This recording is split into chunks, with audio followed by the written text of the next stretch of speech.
terroriser les populations. On va maintenant passer la parole à Fouzia Marksoud, qui est militante de l'immigration et qui va revenir sur la condition des Maghrébines de France et sur leur lutte aussi ici pour l'égalité. Merci.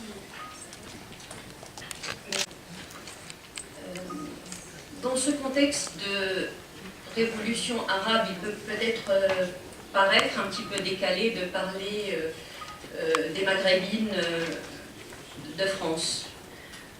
Seulement, les processus démocratiques qui ont été initiés par les peuples de l'autre côté de la Méditerranée et dans lesquels les femmes ont joué et jouent un rôle très important, notamment pour faire avancer l'égalité de droits entre les hommes et les femmes, auront forcément une incidence sur la situation des femmes maghrébines de France. Si les politiques de l'immigration mises en place, que ce soit au niveau national ou au niveau européen, prônent davantage de répression, prônent la fermeture des frontières, et donc génèrent des conséquences néfastes à la fois sur les hommes et sur les femmes, il faut insister sur le fait que les femmes subissent davantage du fait de leur condition de femmes. Comme vous le savez tous, les femmes, les maghrébines de France, sont gérées par les codes de la famille de leur pays d'origine. Nous savons ce que sont ces codes de la famille, comme les copines viennent d'en parler. Et cela en vertu de conventions bilatérales qui sont obsolètes, aussi obsolètes que les codes de la famille qui existent de l'autre côté de la Méditerranée. Donc là, on constate la complaisance du législateur français qu'on peut considérer à ce titre comme patriarcal, il faut le dire, tant qu'il cautionne et tant qu'il permet que des femmes soient gérées par des codes de la famille inégalitaires.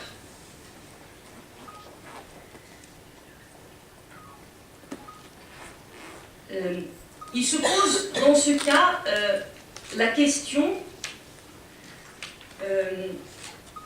de la prévalence de laquelle des nationalités, quand il s'agit par exemple de couples mixtes, franco-marocains, franco-algériens, franco-tunisien.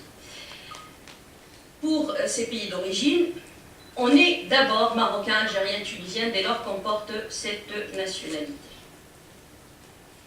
Et donc, cela induit des conséquences fâcheuses, notamment sur la situation des femmes. Les conventions qui lient la France aux pays d'origine reconnaissent donc les codes de la famille, mais reconnaissent aussi tout ce qu'elles induisent en matière, donc forcément, de polygamie. J'expliquerai comment. Je vois sourciller, ce qu'elles induisent en matière de répudiation, ce qu'elles induisent en matière de divorce. Je parle de répudiation parce que la répudiation existe toujours, notamment en Algérie et au Maroc, même si au Maroc on a essayé de la camoufler un petit peu. Et donc, ceci est clairement dit dans l'article 13 de la Convention franco-marocaine, par exemple, qui dit « Les actes constatant, par exemple, la dissolution du lien conjugal qui sont homologués par un juge au Maroc entre conjoints de nationalité marocaine produisent les mêmes effets en France dans les mêmes conditions. » Et plus loin, il précise que les actes constatant la dissolution du lien conjugal selon la loi marocaine entre un mari de nationalité marocaine et son épouse de nationalité française produisent effet en France dans les mêmes conditions que les jugements de divorce. Donc, ce sont également des femmes françaises qui se trouvent soumises à ces codes de la famille. Dans l'immigration maghrébine notamment, et dans la situation des maghrébines de France, il y a une très grande injustice qui est celle qu'on reconnaît aux femmes des droits dérivés, par exemple à ceux de leur mari, notamment en ce qui concerne le droit au séjour. Des femmes obtiennent par exemple un titre de séjour dans le cadre d'un regroupement familial. Il est temporaire pendant un certain temps, il ne devient permanent qu'au bout de la 4e année sans qu'il y ait interruption de vie commune. Ce titre de séjour devient dans de nombreux cas un outil de domination masculine.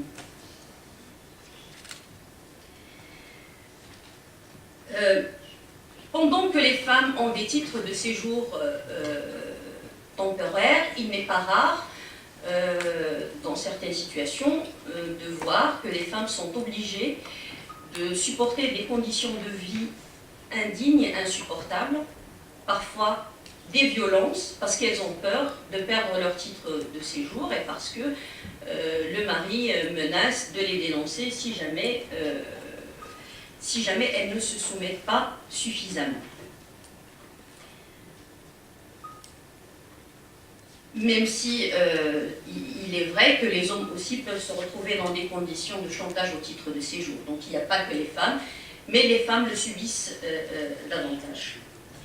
Sur la question des violences faites aux femmes, vous pouvez me dire que de toute façon, le législateur français a prévu l'octroi de titres de séjour aux femmes victimes de violences conjugales.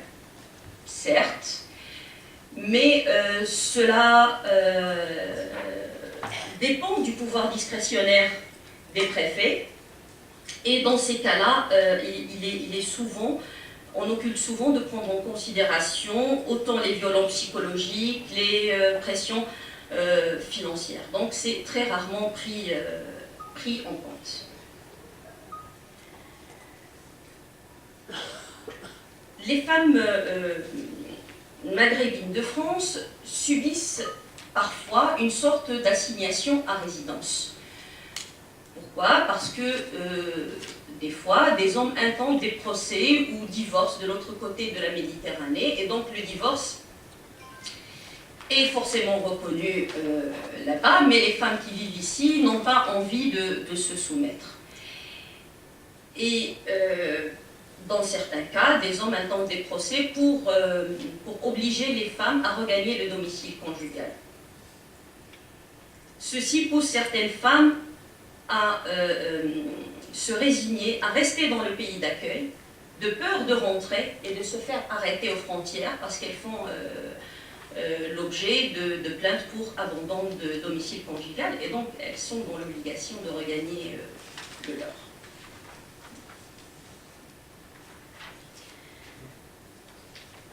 Les femmes, Nadia en parlait sur la question de la religion, donc on considère que les femmes sont forcément musulmanes, soit en Tunisie, au Maroc, je suppose aussi en Algérie. Bon, au Maroc, il y a un code de la famille hébraïque, un autre de la famille musulmane, mais rien n'est prévu pour la famille laïque, et on considère de fait que les femmes sont forcément musulmanes, et donc elles sont soumises à ce code de la famille.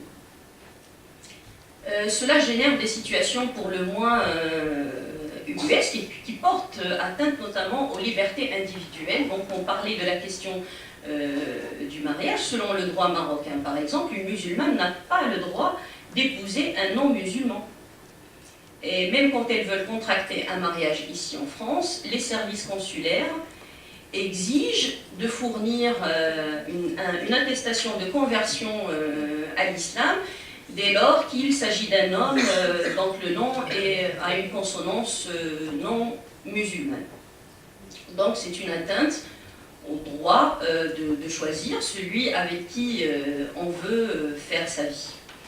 Et donc ces mariages conclus ici par exemple en France ne peuvent être validés au Maroc. On a soi-disant simplifié la procédure depuis la dernière Moudawana, mais dans les faits, il y a quand même des contraintes, parce que pour que le mariage soit reconnu, il faut impérativement la présence de deux témoins musulmans. S'il n'y a pas de présence de 2 témoins musulmans, eh bien le mariage ne sera pas reconnu, par exemple, par l'État marocain. Donc c'est une autre atteinte à la liberté de choisir qui on veut comme témoin pour son mariage.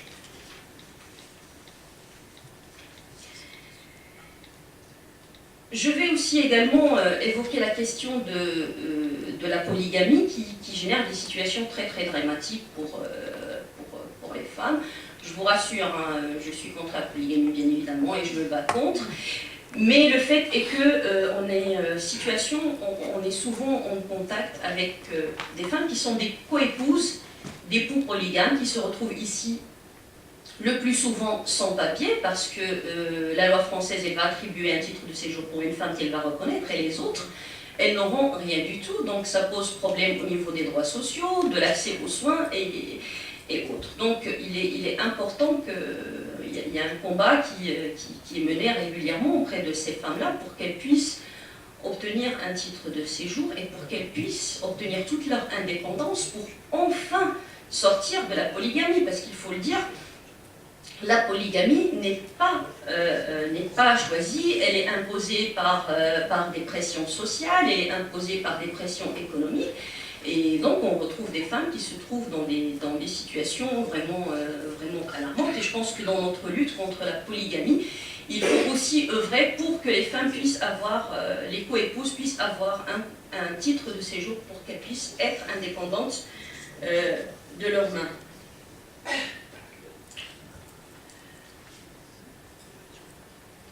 Parmi les maghrébines de France, je tiens à en parler, donc il y a toutes celles qui sont là dans une situation régulière et qui font l'objet de contraintes et de précarité administrative, comme on vient de le voir.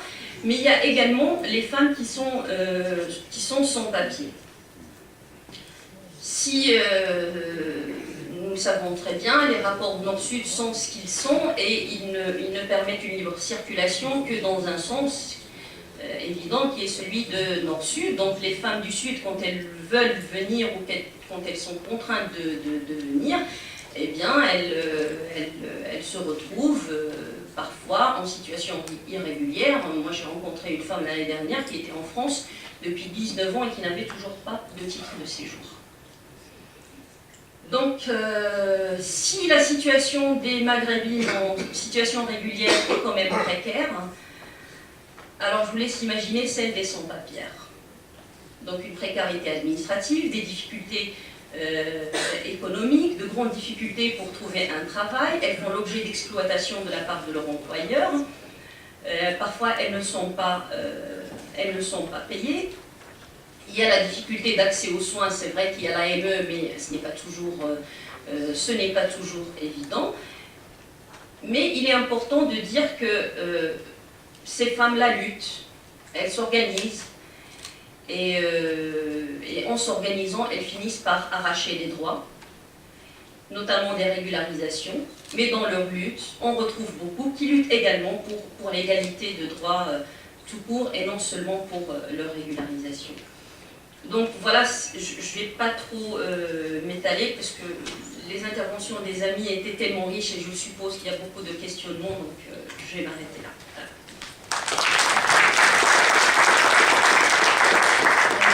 Merci.